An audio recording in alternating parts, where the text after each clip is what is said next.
Bonjour à tous, aujourd'hui on va enfin installer la coque sur notre châssis. On va s'occuper surtout de l'arrière et la prochaine fois on verra l'avant et un peu le milieu. Malheureusement je vais être à court de tubes, donc il va falloir que j'aille aller en chercher et si j'ai de la chance, si c'est ouvert, je vais pouvoir en prendre, mais bon, j'ai du mal à le croire. Mais pour l'instant, elle est là, elle est mise et en plus, elle tient bien.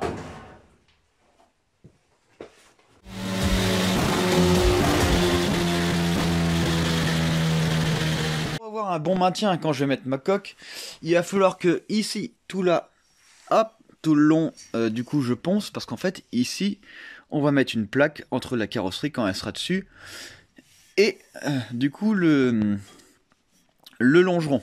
Voilà, donc on soudera directement une plaque fine uniquement pour faire la liaison. On va venir piquer vers là, hop, sur le dessus, tout ce qui est maintien de triangle, tout ce qui est du coup tenue de route. Voilà, pour avoir une rigidité optimale. Évidemment, ici aussi, vu qu'ici on a notre crémaillère, on va faire un maintien d'ici à la coque. Ici, on fera, je pense, un maintien croisé. Voilà, directement sur l'emplacement de la carrosserie. Et à l'arrière, ici, on fera aussi le maintien. Voilà, donc ici, on est déjà tout meulé. Hop, par là aussi, on en aura sûrement. Et ici, là, on a un maintien moteur, donc ici, il va nous falloir de la rigidité. À l'arrière, ça va être pareil, ici en bas et ici en bas. Niveau carrosserie, il va falloir du coup... Donc ici, il n'y a pas besoin, parce qu'en fait, je mettrai ma plaque par-dessous, qui dérivera jusqu'ici. Donc là, on fera des points de soudure, tac, tac, tac, tac, tac, et des points de soudure jusque l'autre côté. Évidemment, de l'autre côté, c'est pareil. Les croisements que je vous parlais des suspensions avant, ça va être sur cette plaque-là. Voilà, on fera des maintiens. Ici, on fera des maintiens jusqu'à la crémaillère. Et ici, encore une fois, le maintien en triangle vers l'autre côté. Voilà. Ici, on a des renforts internes en 2 mm. Voilà. Donc ici, on va falloir prendre les renforts directement sur les maintiens de triangle. Et à l'intérieur, ici, on est renforcé. Voilà. Ici, là, on a de la plaque épaisse. Donc là, on va tout meuler. Et l'amortisseur, il sera à peu près à ce niveau-là. On va tout meuler. Et après, on fera des maintiens directement sur ces emplacements. Comme ça, notre coque sera super rigide et elle tiendra parfaitement avec le châssis. Voilà. Et en fonction de comment on va continuer à installer tout ça, on fera sûrement des renforts en diagonale ici. Une droite et diagonale là, par là-bas. Voilà. Et tout le bas sera soudé au longeron directement avec une plaque fil de 1 mm. Voilà. On vient du coup d'installer la coque. Voilà. Maintenant il va falloir ajuster avant de commencer les soudures. Comme on peut voir ici, hop, on n'est pas trop mal niveau longeron. Là et là. Il va pas falloir rajouter grand chose pour pouvoir le mettre en place. Mais d'abord il faut faire les gros renforts structuraux. Ici, à là. C'est pour ça qu'ici, j'ai déjà meulé. Voilà. C'est la priorité. Au niveau des renforts. Alors ici, je peux pas descendre un peu plus ma coque parce que là, hop, je suis trop près du pneu. Il va falloir réouvrir avant de descendre un peu plus ma coque. Parce que ma coque là, elle n'est pas à la hauteur que je désire.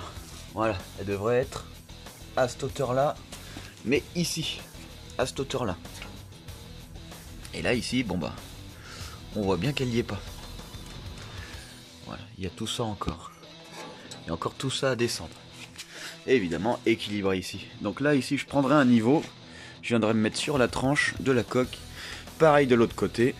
Et après, je prendrai un niveau qui va de là à là. De là à là. Et après, ici, vu que notre carrosserie est droite, sur ce plan-là. Et tout doit être au même niveau. Et comme ça, une fois qu'on aura fait ça, évidemment, il va falloir faire le centrage de la coque par rapport à l'écartement des pneus, ou plus précisément par rapport au centre du châssis.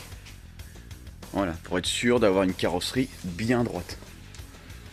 C'est très important. Voilà ce que ça donne l'avant. Ici, on a les supports dès l'avant. Voilà, donc là il va falloir modifier énormément les ailes. Parce que là en plus, la roue elle est censée sortir de 2-3 cm de plus. Et pareil de l'autre côté. Là on va centrer aussi l'avant. Parce qu'on peut très bien avoir un arrière centré mais un avant pas centré. Si on est décalé, on va avoir des soucis. Donc là, le but, avant de tout souder, c'est de faire le centrage et l'équilibrage de la carrosserie par rapport à la coque. Voilà.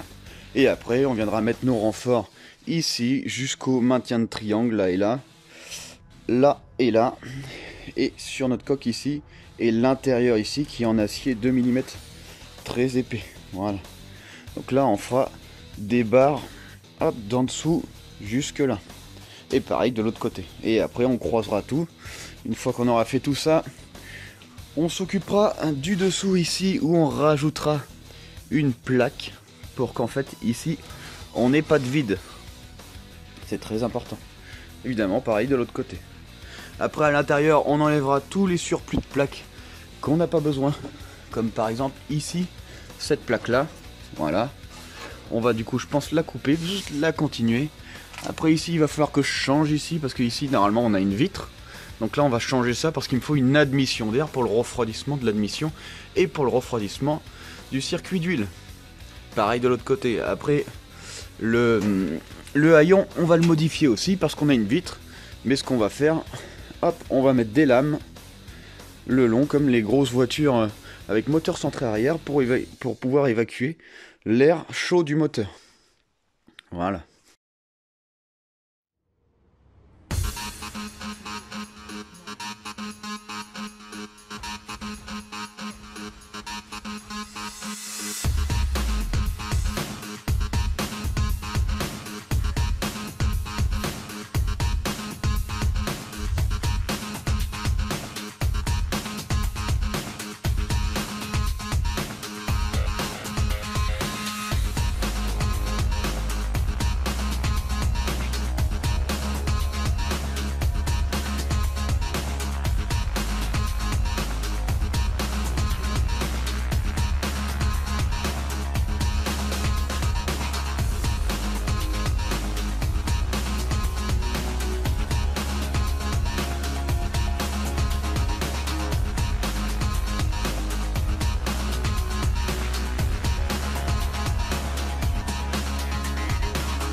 Donc voilà, ça y est, on a terminé, du coup, enfin on a terminé. On a fait en sorte que du coup notre carrosserie soit bien fixée, en tout cas, ça c'est sûr. Alors ça a été extrêmement long. Là j'ai pas montré évidemment toutes les mesures, mais c'était horrible, extrêmement long. J'ai passé 4 heures de mesure, je me suis trompé à des moments, etc. etc. J'ai dû tout refaire. Des fois j'oublie des détails, voilà, parce que évidemment quand on met une coque sur un châssis, il faut penser la hauteur, l'équilibre des hauteurs, les niveaux, niveau longitudinal, niveau latéral, hauteur latérale, hauteur avant-arrière, droite-gauche, tout ce genre de trucs, et en plus centrage entre la coque et la carrosserie. Donc il faut qu'on soit exactement au centre entre là et là, par rapport à notre châssis, et évidemment pareil à l'arrière. Donc voilà, ça a été extrêmement long. Heureusement, bon, enfin c'est terminé. Maintenant il ne me restera plus qu'à faire les renforts. Donc ici déjà, on a commencé à mettre des pièces de renfort là et là symétriquement. On a commencé du coup à souder entre le châssis et la coque. Pareil de l'autre côté. Voilà, et à l'avant par contre, bon bah là on est complètement vide, donc il faudra tout refaire. On a aussi adapté directement les ailes par rapport au châssis et les roues, parce qu'évidemment on n'est plus à la même hauteur. Voilà, et à l'avant, hop, bon bah il y a tout à faire. Voilà, donc là on est complètement vide. Il va falloir créer une structure qui fait en sorte que je ne reçois pas l'air qui arrive de face. Donc il va falloir que je crée une paroi complète interne, mais d'abord évidemment il faut que je mette un châssis tubulaire avant pour être très très rigide. Voilà, donc la crémaillère est ici. Hop, il va falloir faire des adaptations avec des tubes. Là pareil, ici là il va falloir faire des adaptations pour faire en fait comme un espèce d'arceaucage avant. Et après il faudra faire le tableau de bord, enfin d'abord il faudra mettre les sièges, ensuite on fera le tableau de bord pareil en tubulaire, comme ça renforcera encore plus la voiture. Et après les tubes au fur et à mesure, ils se rejoindront tous et on aura une voiture complètement tubulaire. Voilà, il n'y aura plus que la peau extérieure qui restera sur la coque. Alors, quand je parle d'éliminer de la matière qui sert à rien, hop, je parle de ceci. Voilà, ici du coup on est renforcé. Là ici, là, là et là.